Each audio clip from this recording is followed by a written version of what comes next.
I think we can get started. Good morning, everyone. My name is Jason Phelps. I'm Director of Constituent Services for Congresswoman Claudia Tenney, filling in for Michael Stoudemire, Outreach Coordinator, who's on his way to beautiful Shenango County for office hours.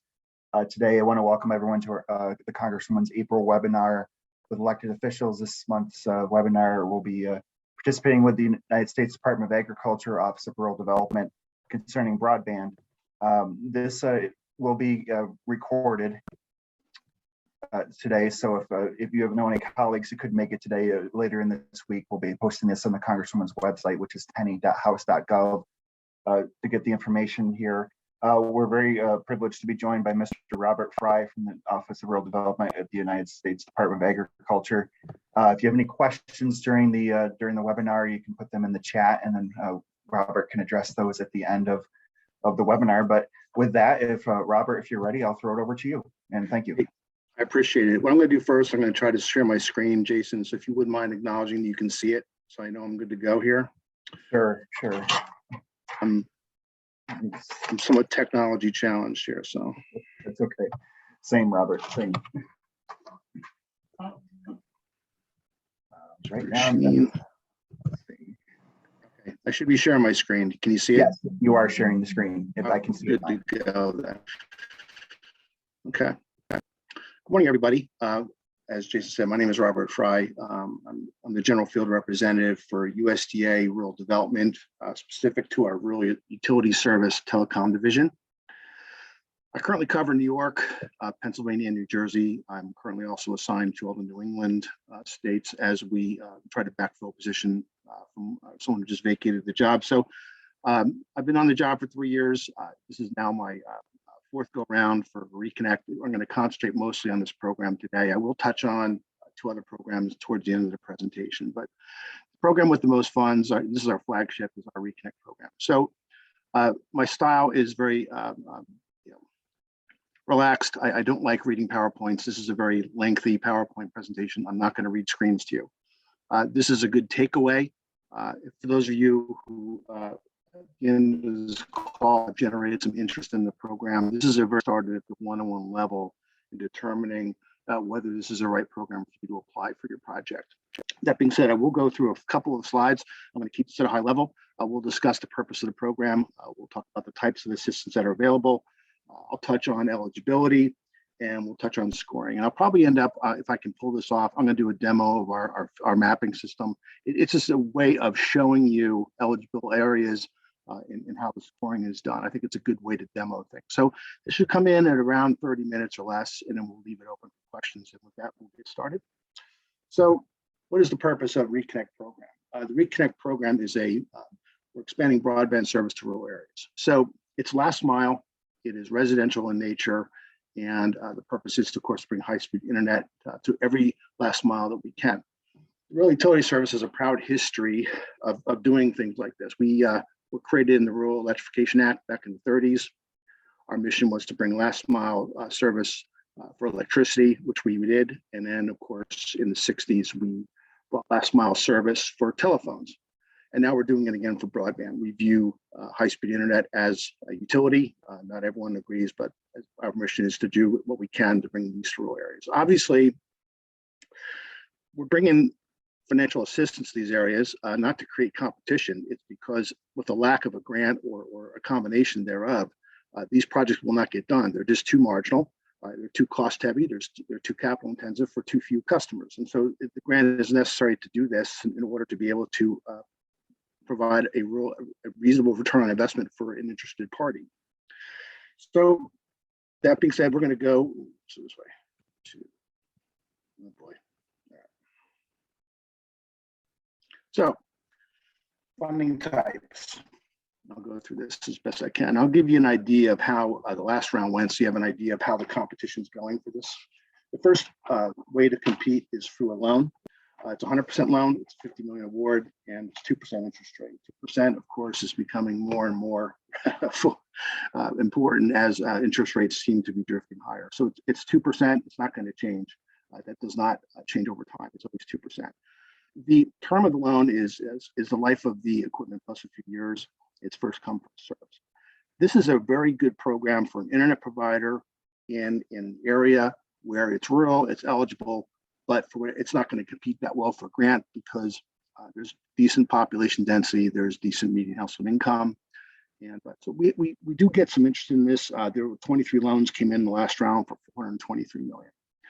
We will not run out of funds ever in loan because of the way the subsidy rate works. 250 million can convert to a significantly larger amount. So right now we did have a $20 million loan in Long Island. We'll see how that goes. And that's a typical example of where loans appropriate. This portion of Long Island is actually rural in nature, but it does have decent population density and the return on investment is there at 2%.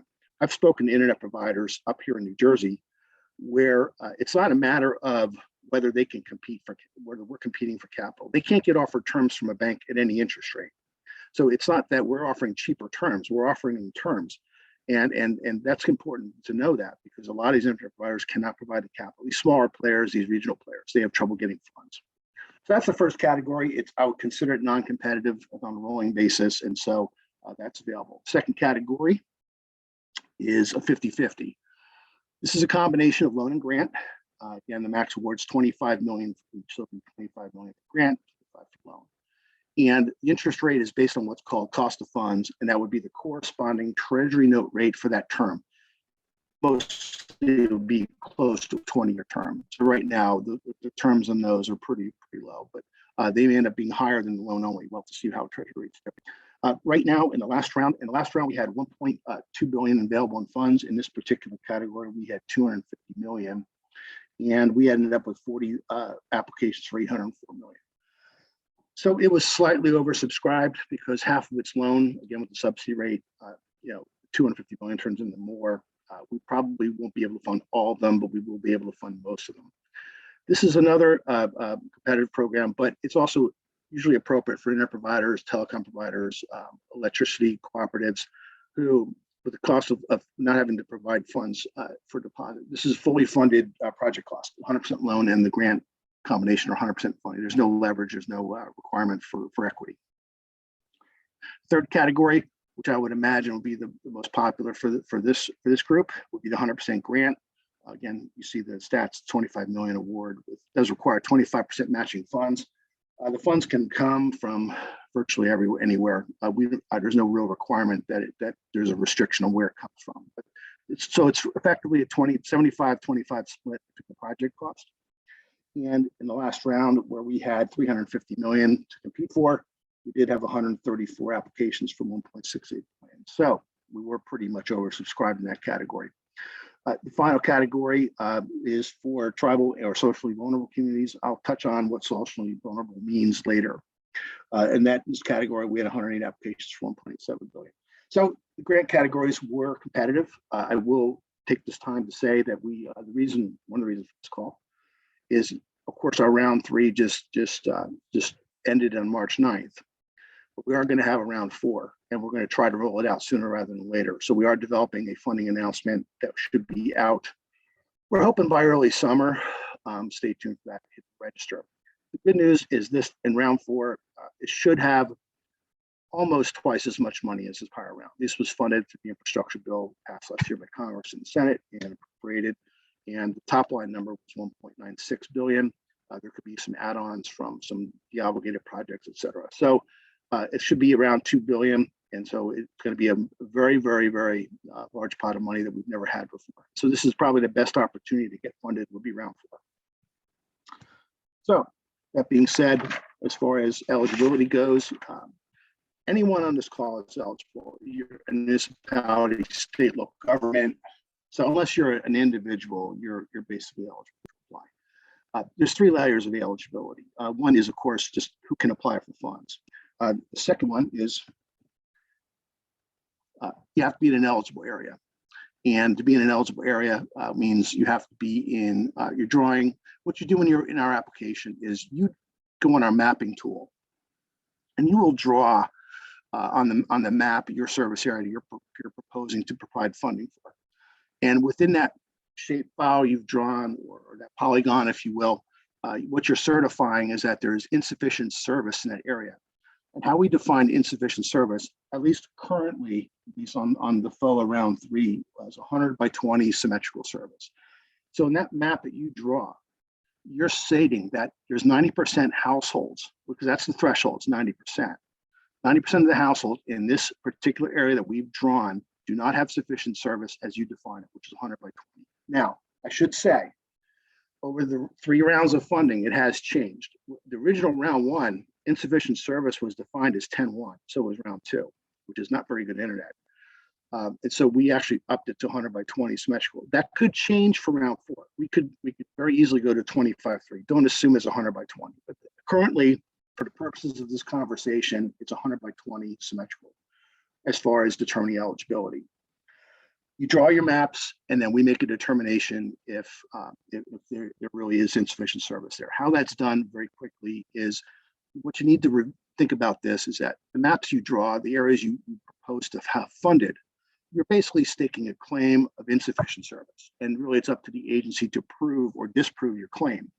And the only way to do that, frankly, is for an internet provider to come in during the public comment period and say, no, I'm sorry, we provide service in this area. They will provide an overlap, and we have to sort it out. But they have to prove it with they have to give us speeds and do speed tests. And I have to physically visit. So it's not that easy to overturn a claim, but that's how the process works. That's one area of eligibility. Your maps are drawn, there's insufficient service. The other is eligibility itself. And eligibility for a rural area is defined very simply as a population of under 20,000, and it cannot be part of a contiguous urbanized area. So at this point, what I'd like to do is I'll go through the scoring real quick so you have a sense of how that was scored, and then I'll probably pull up the map and I'll show you a couple of things. I think it'd be very easy, a lot more fun to do it that way. So I'm going to skip those cruise through. I promise you wouldn't read all these slides. So let's go to scoring. So here we go.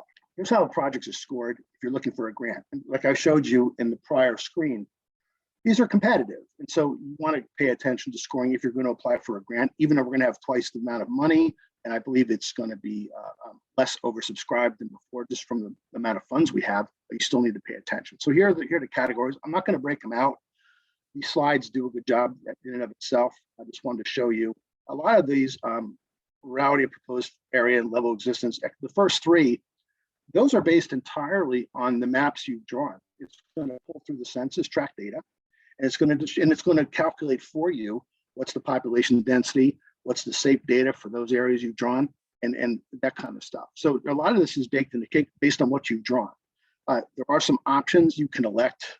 For instance, I think it's nuts to do this, but you could elect Davis-Bacon and get extra points for labor standards. There's 20 points there. As local governments, you get 15 points for that. And of course, there's also socially vulnerable communities. Socially vulnerable communities, if you draw maps within those areas, then you can apply for 100% grant without a match. And so real quick, I'll just show you what the definition of socially vulnerable is. And that's what it looks like. So what I'm going to do now is I'm going to escape from the PowerPoint, and we're going to try to pull the map up here. And so let's do this. See if I can pull this off.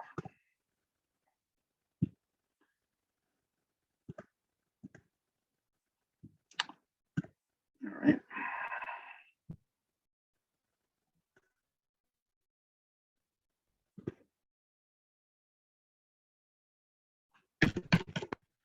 I had it pulled up and I kicked it out from my own Zoom. Sorry, folks, give me a second. So if you want to look at the mapping tool, well, you're sharing my screen. So what you do is you'll just Google USDA Reconnect. Okay, pretty simple. I guess this is a better way to do it. And then we'll go here, and then here's all the resources you need to really get started on how to apply. Everything's here. And what I'm going to show you right now is our mapping tool. And so we're going to, hopefully this works okay. My internet is terrible, folks. I think that we'd have a program for this. So while it pulls up, it's going to show you the maps. Here we go. And this is our mapping tool. It's available to the public. Now, when you go to apply, it's going to have the actual map you'll see in our application system looks like this. It has a significant amount of more capabilities. You can upload stuff. You can upload shape files. There's a lot you can do there. So what I'll do is let's ping our friends here in Madison County, New York. So you can enter in any area up here in the map. It'll ping. You can pinpoint coordinates. You can put in, longitude, latitude. It'll zoom you in here. So I brought you down to Madison County here. So we're going to show you the map, and let me show you the legend. So what you're looking at is the mapping tool will not show you where there is insufficient broadband. That's for you to determine, and you have to draw your own shapefile. So you have to have some local knowledge as to pockets of where there is and is not service. What the mapping tool will do, it will show you where you cannot go. And that's what I'm showing you on this map. And I want to make sure that I've got. And if you could play around with the map here, what I'm going to do is I'm going to look at transparency to see, make sure that these come up. Okay, all right. So the map's going to show you there's 3 areas where you cannot go. One is, these areas here are urban areas. So let's take a look at what we got here. So it's no surprise here in the vicinity of Madison County, you see our metropolitan area here, Rome and Utica. So these are areas where that are non-rural. Okay.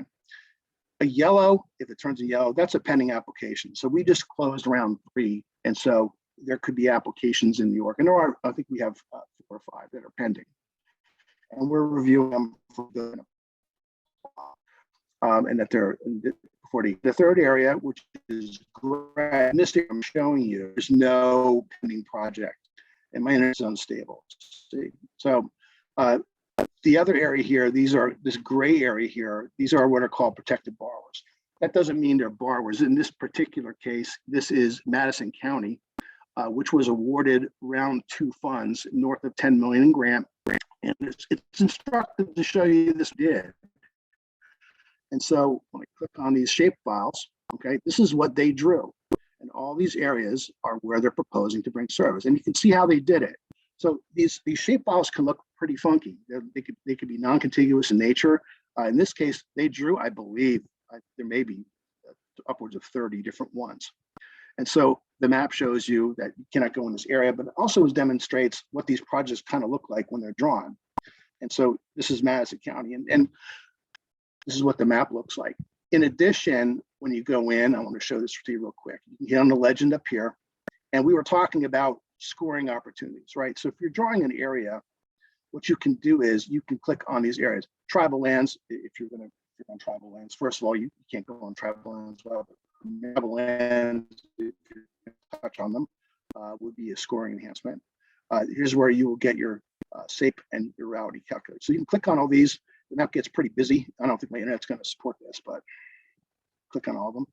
Here's the map. And so this shows you that our mapping tool is very good at helping you determine where you can't go, where you can go, and gives you a sense of, if I go in this area, in this pocket, and you can drill down, you can go on as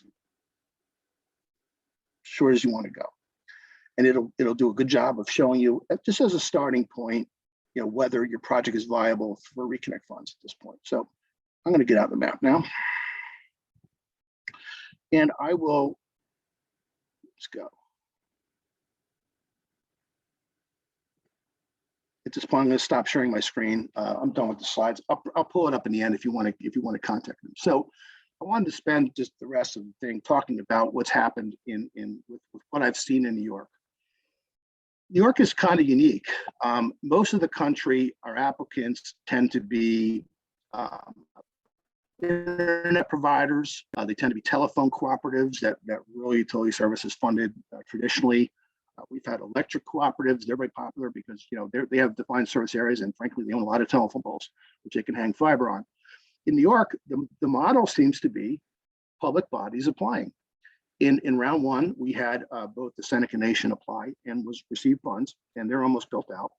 And we had Yates County. Yates County was awarded in round 1, and they've actually applied for more funds in round 3. In addition, we've awarded Madison County and Livingston County. So the business model is a little bit different in New York. I'm not sure what it is. It may just be because Yates County got funded. Everyone else said, I can do that too. I think there may be some of that going on.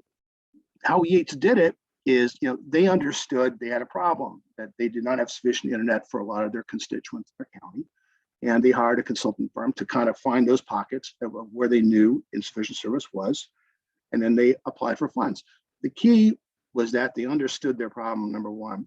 And number 2 is they had a willing partner. That's the biggest thing. In this case, they had an internet provider called Empire Long Distance, and Empire was enthusiastic about partnering with them to provide the internet once it was built out and operate the system. So Yates County is the awardee. They're the grantee. They have to follow the rules as far as grant management, et cetera. They own the system. However, they have an operator's agreement with Empire Long Distance, who's going to assist with certain things. They may even bid on the construction, frankly, and they're going to operate the system. And there's some revenue sharing, and there's an agreement between the parties. And that's usually how it's done. Interestingly, in another county, Livingston, which was awarded, it was the internet provider themselves, which happened to also be Empire Long Distance, who applied on behalf of the county. It's a similar partnership. It's just a flip side of the same thing. In this instance, Empire was the one who applied. And 25% match, I believe, is coming up. Maybe they're sharing it with Livingston County. I'm not sure how that cut is going, but it's the same thing. They're building the system on behalf of Livingston County. They've applied for round 3 funds, and they applied for round 3 funds as well.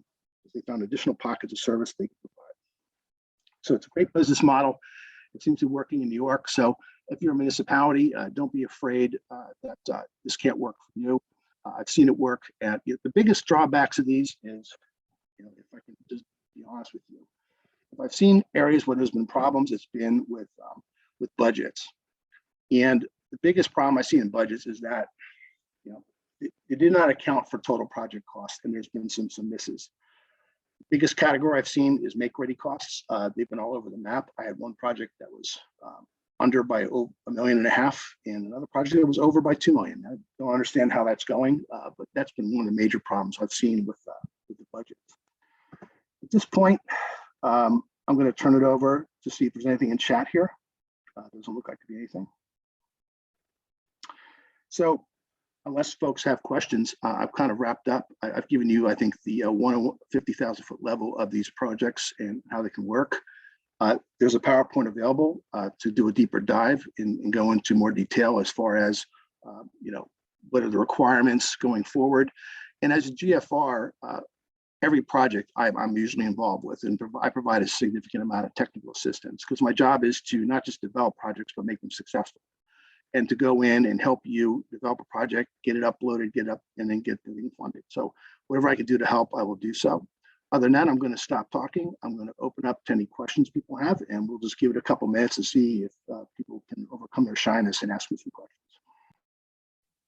Well, thank you, Robert. That we really appreciate that information, and we do have your PowerPoint. So if anyone wants to reach out to the office, we can send that. I actually had a question to go back to what you were just talking about.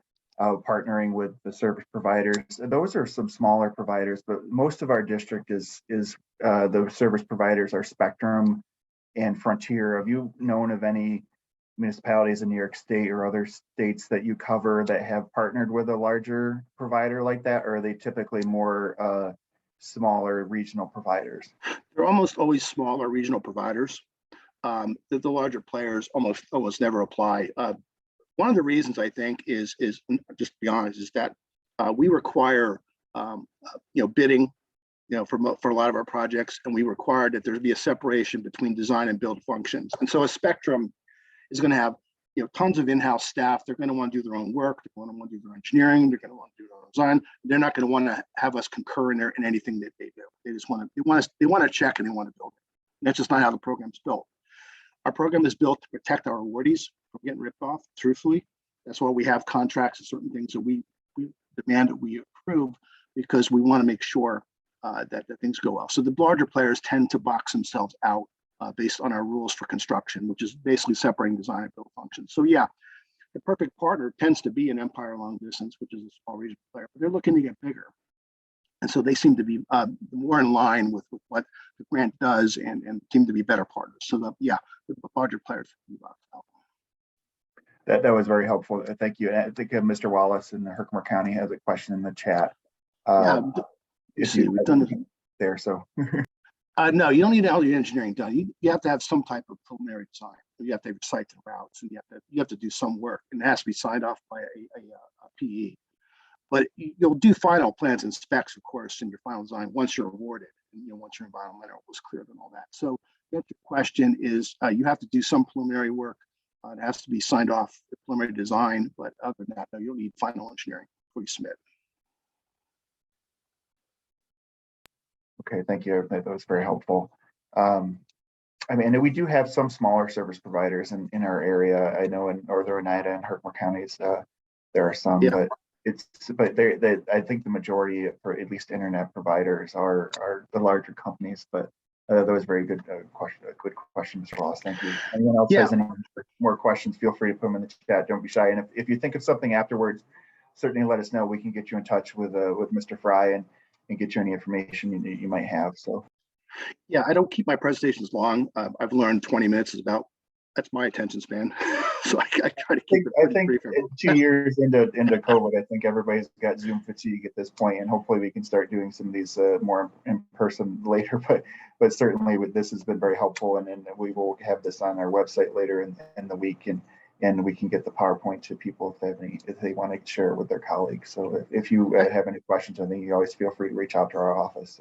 So I'll take this opportunity with everyone's forbearance just for a couple minutes. We do have a couple other programs coming up. I'll mention them briefly. We do have a sister program to Reconnect called Community Connect. And for some of the municipalities on this call, that might be a better fit. It's a $3 million grant award. It's a grant only program, and it's only a 15% match. What is nice about that program is that there's not a lot of rules as far as construction goes. That is very much, here's your funds, build it, and then we'll reimburse you. So there's not a lot of strings attached to the back end of it. So it's a lot more popular with certain local providers, et cetera. So that's coming out in the fall. The other thing about is Community Connect is that if you were determined to be eligible, we funded every project. So you got a good shot at getting funded if you apply for funds. That's more for a smaller pocket, $3 million project. It's one contiguous shape file. It's not multiple, and there can't be any insufficient service. And we currently define that as 25 by 3 in that program. That's coming out in November. Also, there won't be a lot of interest on the call for this program, but you may know of people in your municipality that would be our distance learning and telemedicine grant program. So this is an equipment grant. Of course, it's for to bring a teacher in one spot, delivering content live interactively to a remote location full of students. It could be adult learning. We've done for prison systems getting their GEDs. There's all kinds of uses for this. Telemedicine's gone off the charts as far as what's being used for: psychiatric care, behavioral health, all that kind of stuff. So it's basically gear paid for in one location to bring live interactive content to another location. We tend to be oversubscribed. Last round, we used all of our funds. We almost funded everything. So again, that's coming out in November. That's a very big users of our program. There's the OC system in New York and a lot of the critical care facilities. So folks in this call, get the word out if you don't mind. I'd like to see a few hospitals apply, or some school districts, and let's get them some gear. It's a great grant. It's 15% match, $1 million award. So another question. Yes, there's one in the chat for you, Rob. I'm not sure. It's a good question. One of the updating devices from broadband. It's a good question. I don't know the answer to that. Interesting that it comes up. We allow funding in RDOF areas. So if it's been awarded, it's not a no-go zone. You have to kind of explain why you need funding there. So if there's a winner of an auction, they can get funding from us. We don't shade out RDOF areas anymore. Just want to bring that up too. Sure. Yeah, thank you, Robert. I appreciate that. One thing just to add to the municipalities on the Zoom is, if you do apply for a grant, whether it's through USDA for broadband or water, or any federal or state grant, please feel free to let us know. The Congresswoman would be very happy to do a letter of support for the grant project. And also, if you're looking for grants or just some funding options, we can reach out to the Congressional Research Service, which is our research arm, and they can do a search for state, federal, and sometimes private grant opportunities for funding. We've gotten a lot of those requests in the last few months, and we're happy to do those and turn them around for people. So that those are always an option if you are looking for things, just whether it's broadband or water or any project you might be looking to do in your town or village or county. We're happy to help where we can on that.